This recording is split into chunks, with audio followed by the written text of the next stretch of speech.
I don't know whether you're one of those that wants to build a shelf like this, literally bum sticking out like this. You can literally rest things on top, use it as a piece of furniture.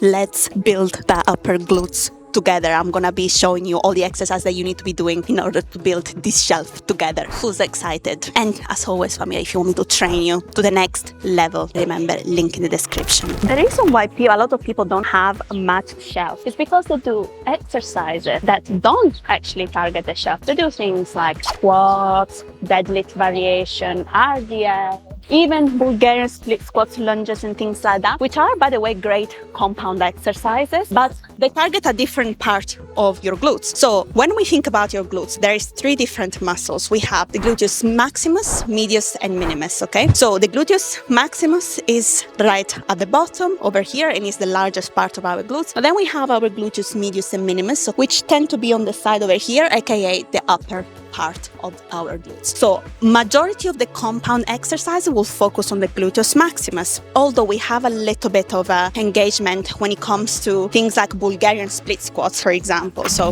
although we have a little bit of an exception when it comes to Bulgarian split squats, okay, because since our gluteus medius is collaborating with us and helping a little bit to maintain you stable so that you basically don't fall. However, it's still not predominant an exercise that will target the shelf. So at this point, what exercises do we have to do instead if we want to grow this part?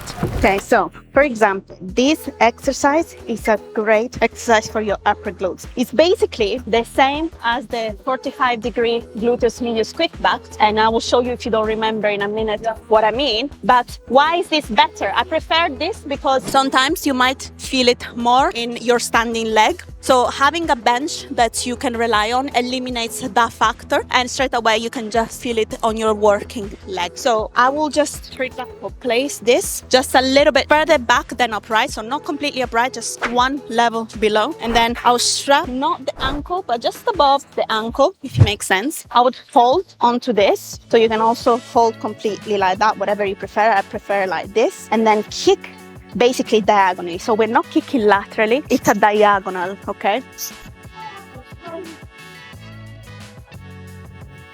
All the way back, you return and then kick. So if you don't want to use the bench, what is this similar to? Okay, so exactly the same thing that if you wanted to do it without the bench, so a little bit less awkward, if you will, same thing, would be, first of all, turning our foot at a 45-degree angle. And we're not kicking so far. You don't need to kick all the way back. Just a little kick like this. You see the difference? And the movement is driven by your glute the whole time. Okay, we're not using momentum. Our back is straight the whole time. You can hold onto the machine for more stability even. Squeeze.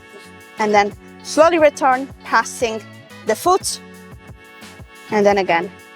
Again, we're not kicking laterally, we're not even kicking backward. It's a 45-degree angle, perfect diagonal that we're creating and drawing with our leg. Okay, so this machine is actually for your gluteus maximus, and we're targeting more the upper region of your gluteus maximus. So a little mistake that people think that they think that this is only for the back. Okay, and actually one thing, in order to feel it a lot more in your glutes, because a lot of people, yes, round their back, okay, and they do this, and most often they actually stop here when actually the full range of motion can be way higher. You can squeeze a lot more your glutes if you go higher up rather than just stopping here, for example, right? So we're gonna achieve full range of motion, full squeeze of your glutes by going a lot higher like that.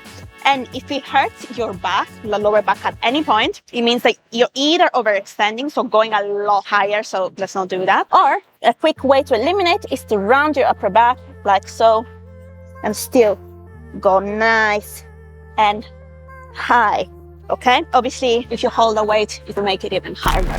Okay, so next exercise that will target our upper glutes. These are called hip raises, okay? So very good for your gluteus medius and minimus. It will take you a bit of time to get used to it, but I don't want you to give up on this because they're actually very good. I actually do this as a superset with my heavy compounds as well, just to engage my upper glutes a little bit more. So point of contact would be elbows and knee over here. And what we do, we're raising our hips towards the ceiling. So we start like this, and then to complete the movement, we open wide Okay, we complete the full range of motion. Then we lower our hips, almost touching it, but not actually touching it, just to maintain that constant tension. And again. Up and down. Up and down. Okay, so it's a little bit of a more complicated thing to get used to. Okay, I'll show you from this side as well. So again, point of contact, up and then down, returning, almost sitting but not touching the floor, and then again.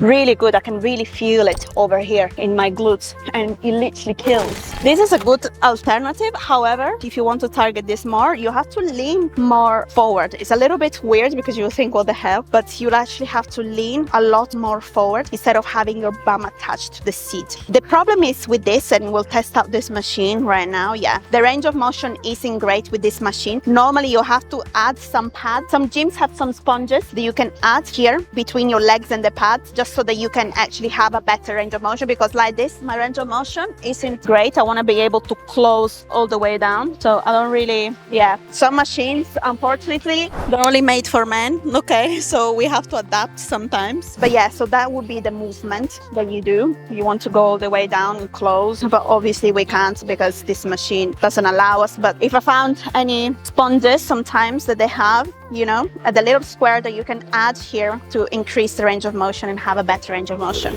Okay, so for me, I hope you enjoyed the video and the exercise. As always, if you want me to train you, don't forget, link in the description. With these exercises, I recommend that you incorporate them as part of your leg days as well, because don't neglect these exercises if you want to build that shell. Glute isolation exercises are as important as your compounds. If you have specific goals with your compounds, like for example, you want to get stronger at squats, then you want to start your exercise by doing squats first, or Bulgarians, depending on your goal, because if you do these first, for example, then you won't have a lot of energy left to actually put a lot of strength on your compounds, because obviously your compound is when you go heavy, and if you go the heavy thing at the end, then obviously you won't have energy left, right? So that's how it goes in terms of the order. So anyway, for me, I hope you enjoyed this. Don't forget to like and subscribe, and see you next time with another video. Enjoy the Bunda Gains.